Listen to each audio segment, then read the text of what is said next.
Hey, welcome back to a brand new episode of the Woodpreneur podcast. It's your host, Steve. Today's guest is Alma from Pink Soul Studios. How you doing, Alma? Good. How are you doing, Steve? Great. It's great to meet you. Great to see you again. We met at Workbench Con 2 years ago when there were... I think it was last year. It was last year. No. Oh, yes. 2020.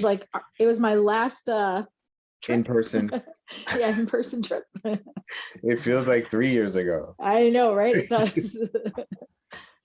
So we met at Workbench Con, and then I've since followed Alma's work, and I'm happy. I had her briefly back then on the podcast, but I wanted to have you on for a proper interview.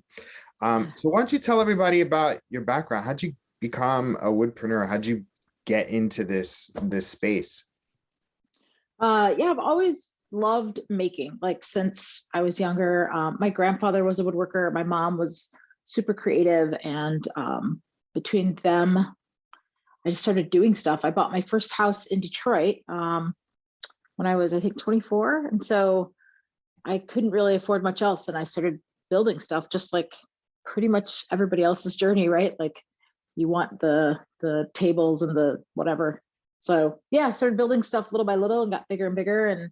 And now my garage is turned into my shop, and I still, really enjoy making things for myself and my family, but also for other people. So great. And how long ago was this? You've been a maker, builder?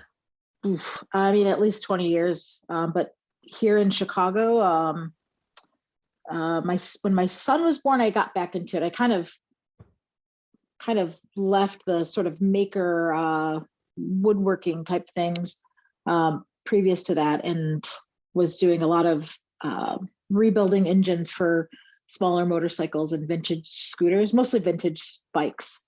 And then my son was born and I wanted to make him things. So I made him like toys, I made him his bed, I made him things like that. And so that's been 8 years now. So that's amazing. And what's your background? Like, how did you start rebuilding? Like, did you go to school for like technical, mechanical things? Like, I just self-taught. I wanted a vintage Vespa in my 20s, and I met a cool bunch of kids my age, and they were we had a club. It was called the Jedi Knight Scooter Club. We were super nerds, and like we did the whole like knighting with the lightsaber type thing, and we would get together as often as we could and teach each other how to work on bikes and small engines and things like that. It's just like something to do, and I wanted to ride, and nobody else. I couldn't find anyone to really work on those bikes, Yeah.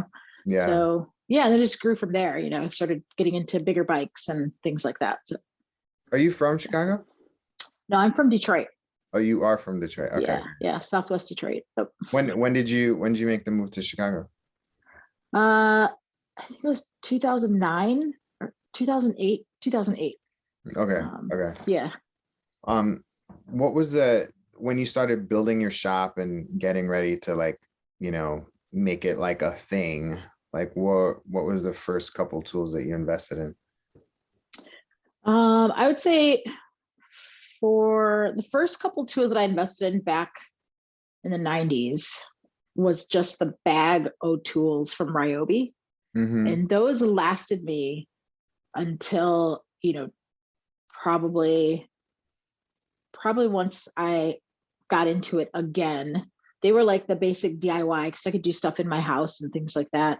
And then once I got into my house, it was, I believe my dad got me like a better circular saw. Like he went to Home Depot and got me a DeWalt circular saw. So I had DeWalt circular saw and some DeWalt, they were 12 volt drill and impact. So that was like my first kind of getting into it. And then I just grew from there. I started to get, Makita. And then from Makita, I really wanted once my son was a little bit older and I could work in the shop with my shop was in the basement. I could work with him kind of in the next room. I Yeah. wanted more dust control, like dust collection control. Yeah. So that's how I got into Festool. Like no one had really heard of them back then. So, yeah. I started kind of went from there. I really wanted to be able to work with him around me because of need. Sure. So yeah, it just kind of grew from there. I just kept trying to improve each time, That's cool. Yeah. How did you start like getting the word out about because I know that you started doing stuff for yourself. Like, how did you start monetizing and, generating any income on the outside of yourself? Yeah, I think Instagram was the biggest part of that for me. I'm a terrible hype man for myself. Like I can hype up everybody else and like sell it for other people, especially my friends. But when it comes to me, for some reason, I'm not that great. So I think Instagram in the beginning, years ago, it was so much easier to kind of it didn't seem like there were a lot of makers or specifically woodworking females out there. So I felt like it was a little bit easier to grow and find that community on there. Mm-hmm.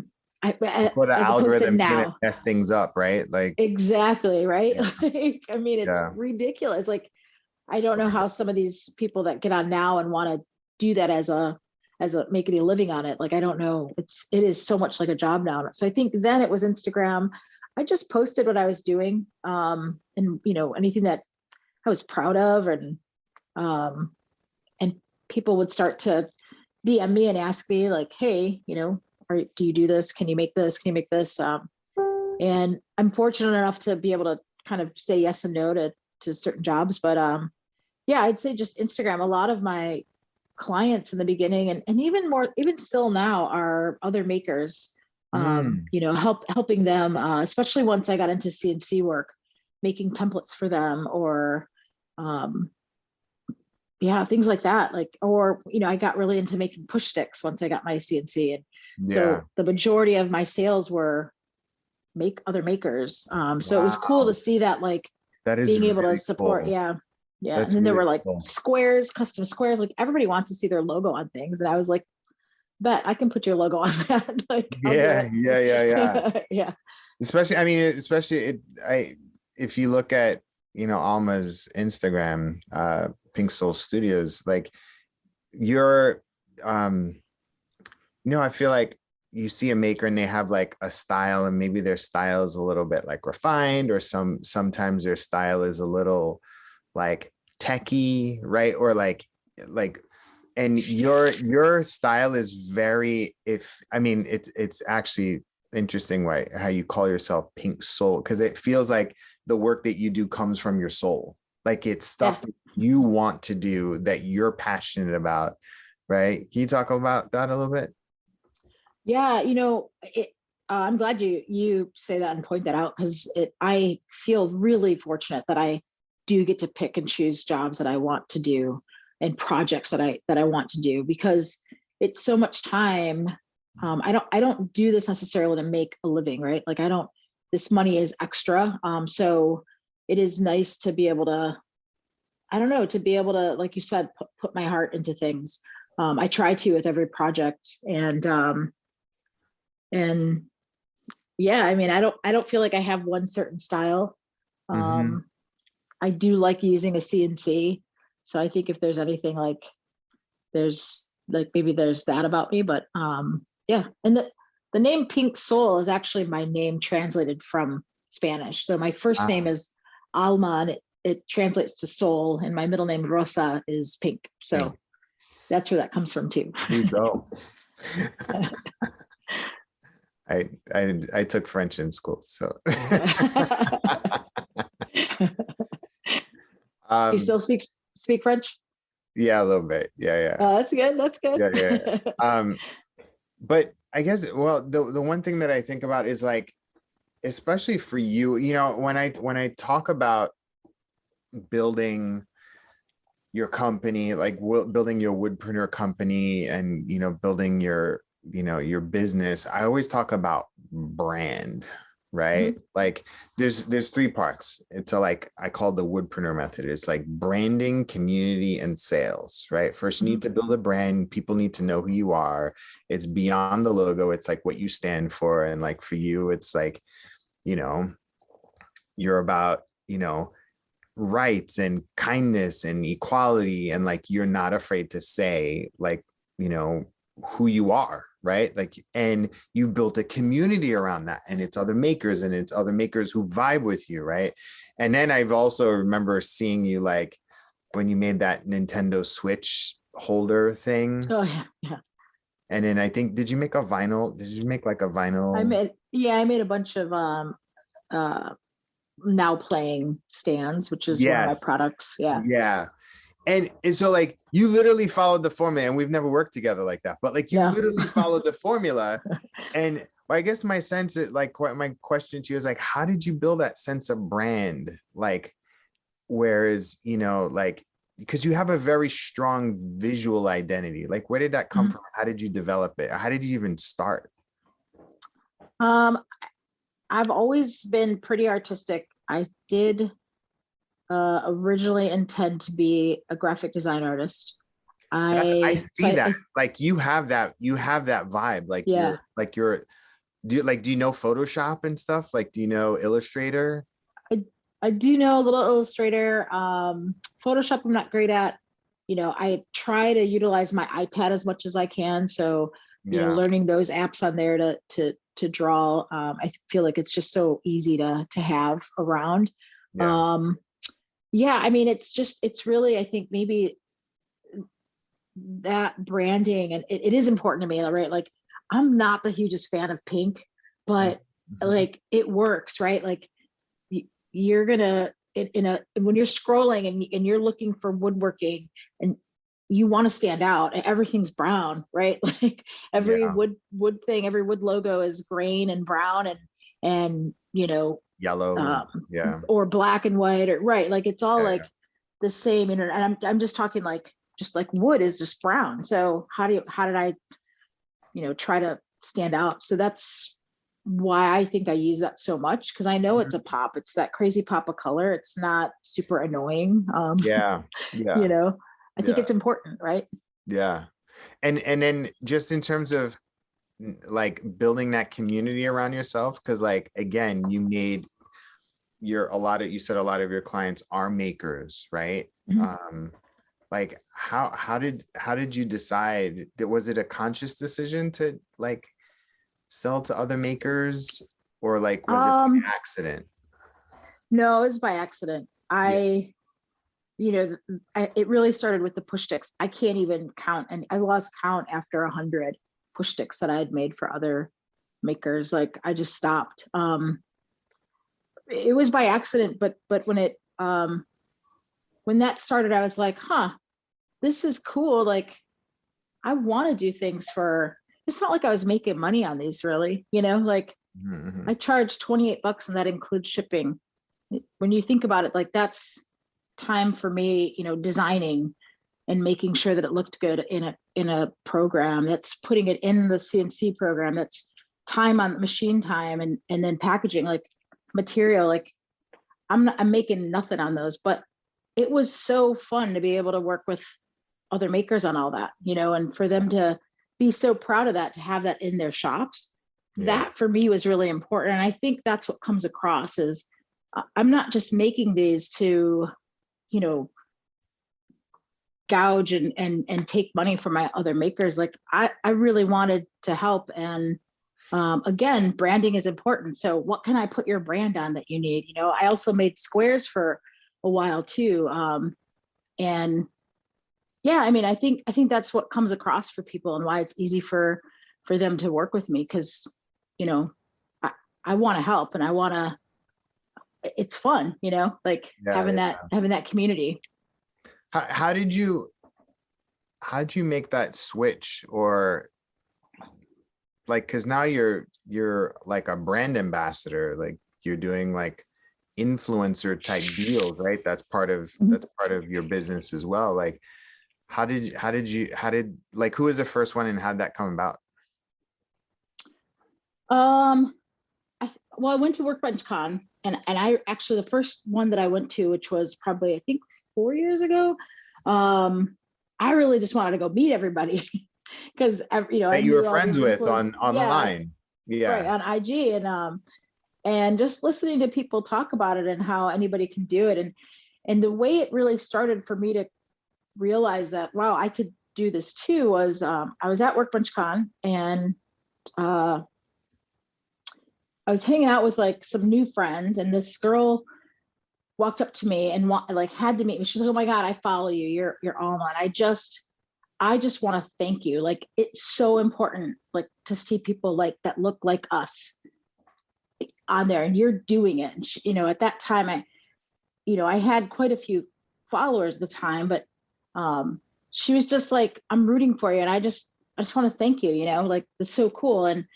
And since then, I've gotten so many DMs. So for me, it became like oh, yeah, this, I could do this, like, Yeah. why not? Whereas before, I think I always shied away.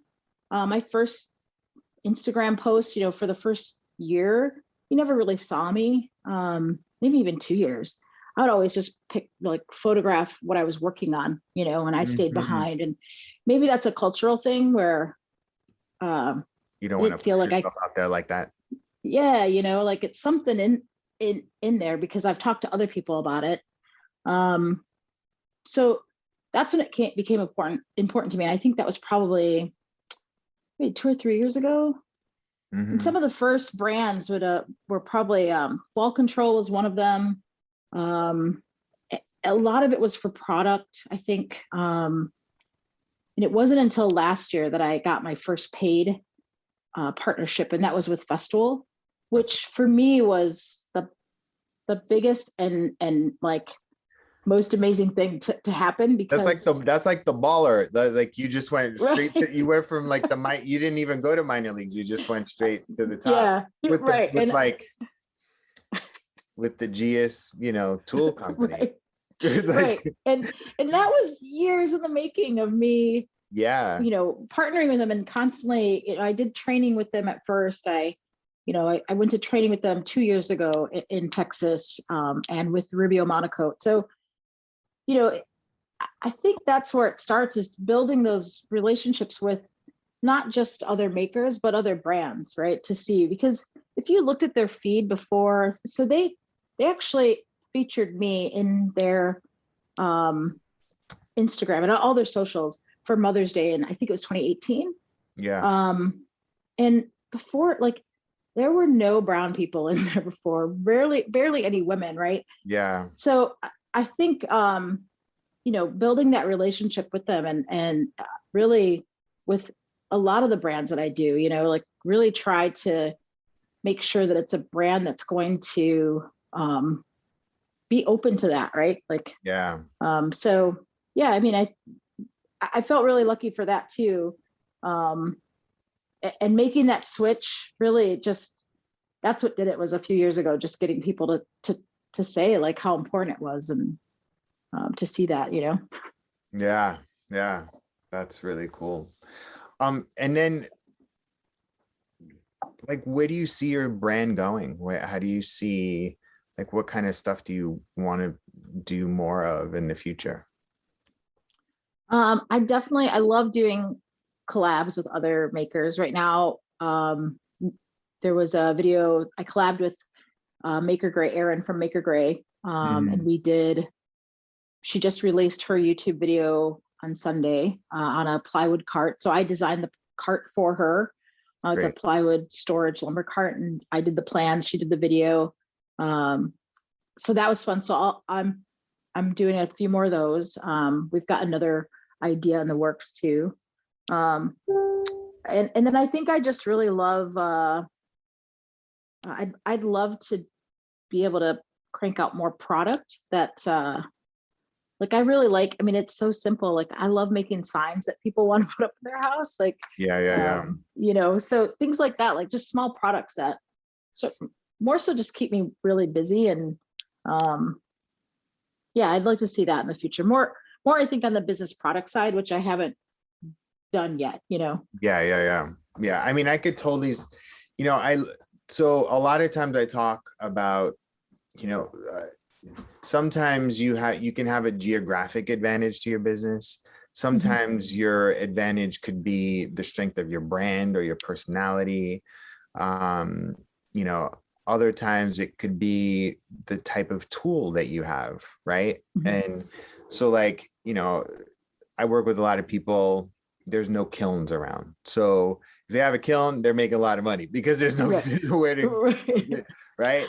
It's the same way with that. And I almost feel like the next tool in your shop, if you think about like product differentiation, is a CNC, right? And so Yeah. like you have an Avid, we had Avid on our podcast, and just the versatility of that tool, right? And what you can do with it really is a differentiator. And the fact Oh that you yeah. can crank out a lot of products from a design and get really intricate, like, and like you can flatten slabs if you want, right? Like it's all there. And you can go big, right? You can add parts to it. So I love that. um that's cool. And I love to see like how you've been using it, and using it to enhance your brand and continue to grow it, Yeah. so that's cool. Hey, so this is a part of the podcast where I give you marketing and business advice. And so Awesome. I love it. yeah. So is there anything that you're struggling with, or something that you need to think through that I could help you out with? Like something that maybe it might have just recently come up, or like something that you've been like meaning to get to for a while, like, oh, I really need to think through this thing, like, and I can help you. I think, yeah, I guess for me, I struggle with like I think there's an opportunity for me that I'm missing, and that would be the local aspect. Mm, And again, maybe now saying it out loud, and it might be that I am my worst hype man, right? So that would mean me locally would mean like putting myself out there a little bit more yeah. locally, right? So I think that's where I struggle, and I feel like there's a good opportunity for me, at least listening to other people that have CNCs and what they're able to do, or larger CNCs and what they're able to do for them for other companies locally. So something like that, So the challenge is, how can you build more business locally? Yeah, Yeah, because you pretty much, you kind of went the opposite, right? Like you right. have a lot of outside of your local. So this is great. One is like, I noticed that you have a website.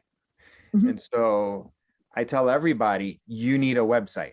You need something that people can visit and see you, and from there it's like that's the first part. So you have a website. So I'm on your website and I see that Mhm. you have a portfolio.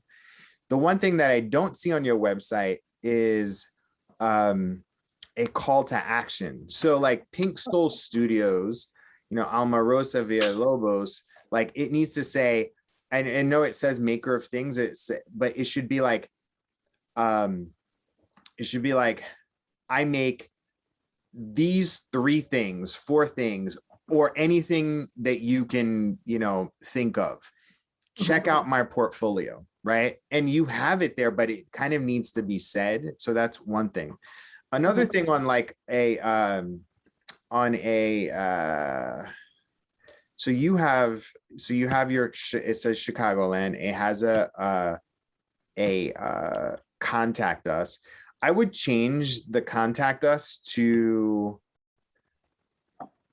get a custom quote, right? Okay.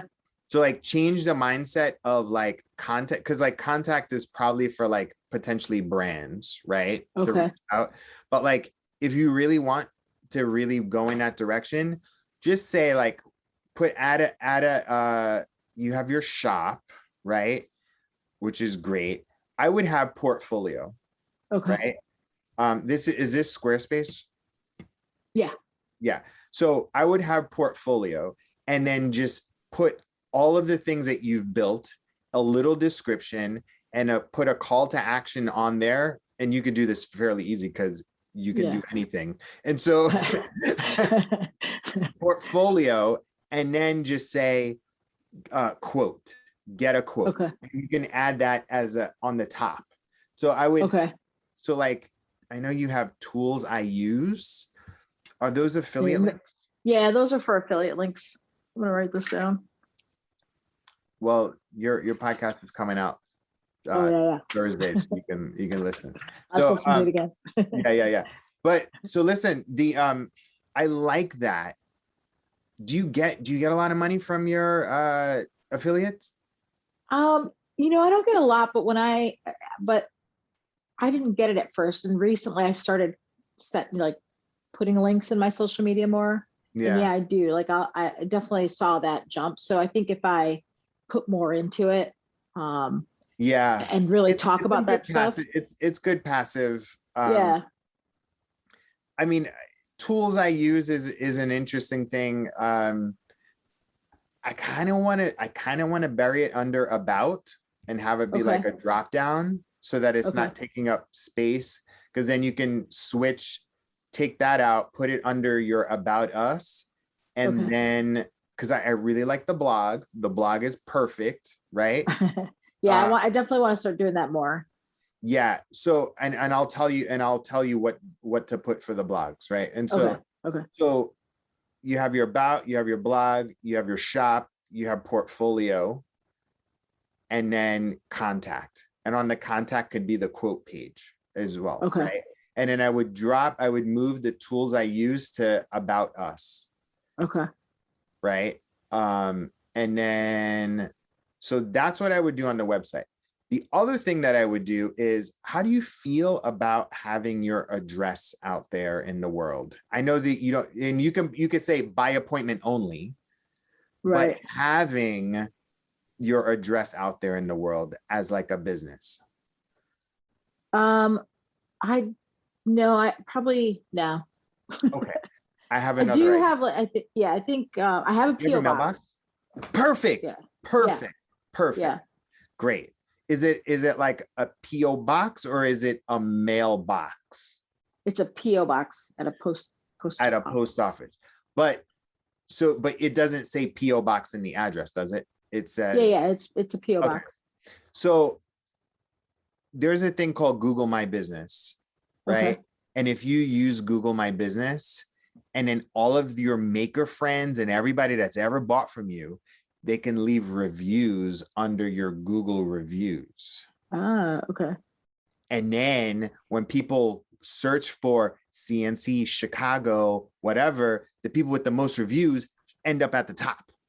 And then with your blog, you need to put like CNC, design, woodworker, Chicago. Like, you just need to create all these blog posts that say all that.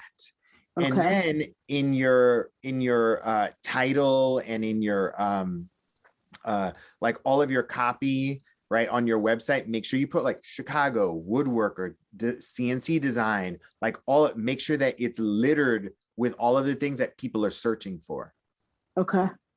That's how you're going to get more local business without having to spend any money at all. Right. Because I'll tell you, I didn't even know that you did CNC, and I was looking for somebody with a CNC.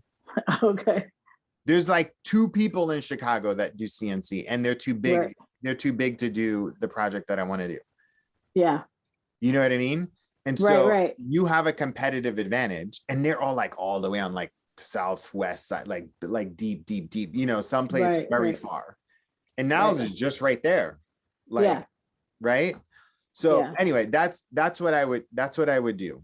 Like, update the website, make it appeal to your local demographic, right? And then add a portfolio, add on the contact page, make it like a quote page, get in touch with a project, right? And then blogs, just like, for the blogs, just like write an article on the different projects that you worked on. right? Yeah, I can do that. And then there's one last thing. This is going to help you make a lot of money, and that's one of Bring them. it, bring it. One of them is, I know you're homeschooling your kid now, right? Yeah. But contact a nonprofit organization, contact a school, contact the Kiwanis, contact the Knights of Columbus, whoever, whatever, like organization out there. And you could probably even do it with, I said this on podcast, two podcasts, like a realtor, and Okay. make them something custom Okay. with their logo on it, and then give it away to them and say with your card, it's like, hey, if you ever need any custom projects like this, I'd love to make them for you, right? So like, you got to think about it like, you know, Knights of Columbus or Kiwanis or Lions Club, whatever, you know, or like the school, they're always giving away awards. They're always doing all of these things. Right. Signs, what have you. Right. I mean, you even made your sign too, right? The Pink Soul Studios, like you made that sign, right? No, actually, that was another maker. Yeah. That was another maker. Yeah. But you have examples of your logo on there, right? Oh, yeah. Yep. So like, yeah, all of that, just like contact somebody, give them away, just give them away. Yeah. And just say, hey, and then just keep them on a list. And it's like, hey, Christmas is coming up. Do you need any projects? Right. Because then at that point, you're charging, you know, shop time and hourly. Right. So like making smaller products that you're just kind of breaking even on. You know what I mean? Right. So anyway, does that help? Yeah, that's good stuff. Cool. Yeah, that's stuff that I hadn't thought about, but yeah, it makes sense. It's a quick pivot. Like, and you could do the same. You could do the same thing. The same thing that I said with Google reviews, because you have the one thing that I like about your brand is that you have a lot of engagement and you have a lot of you have a solid community of people around you. Leverage that. Yeah. Have people leave 20 reviews of Pink Soul Studios on your Google My Business page. Yeah. Right? And then do the same thing on Facebook. Leave 20 reviews on there. Right. It'll help with your search results. Okay. And just make sure that you change the title and the description and the meta tags on your website. You know what I'm talking about, right? Yeah. Yep. Yeah. Make sure that it says like Chicago CNC woodworking custom projects, you know, like all of those. Okay. Cool. Yeah. That makes sense. Awesome. All right. So tell me, what any last bit of parting advice for the Woodpreneur community? I mean, advice, I don't know if I have advice. I'm not the best with advice. I would say really for me, it's digging into your community. Like that's really how you're going to grow. You can't do it alone, right? You just can't. So I feel like once you find those people, and it could just be a handful of people, it'll grow from there, you know? Yeah. And help each other, right? Like it's the only way we're gonna get bigger and get paid. Yeah. You know, there was actually what did you do that workshop at that mansion in Michigan? Did you do that? I did. That was last weekend. How did that come about? The owner of that mansion, the bed and breakfast, contacted me. I guess she used to live in Chicago, and I think she just Googled, or I think she looked up on Instagram like Chicago woodworker, and every once in a while I'll use that tag, the hashtag. And she was like, "Oh my God, you're a woman, and and you woodwork, and this is exactly what I want to do. I want to, woodworking for women. I want to teach them and make it, easy or whatever." So that's amazing. It just went from there. Yeah. That's amazing. It was a lot of fun. That's cool. Definitely want to do that locally now. Awesome. You should add that to your website too. Just plan an event. Just plan an event and just do it. You know what I mean? Just you'll totally get some people. Yeah. Awesome. All right. So how can people get in touch? Your Instagram, website? Instagram is Pink Soul Studios, and my website, same, pinksoulstudios.com. Great. Thank you so much, Alma. Thank you so much, Steve. This was fun. Awesome. I'll talk to you soon. All right. Bye. Bye.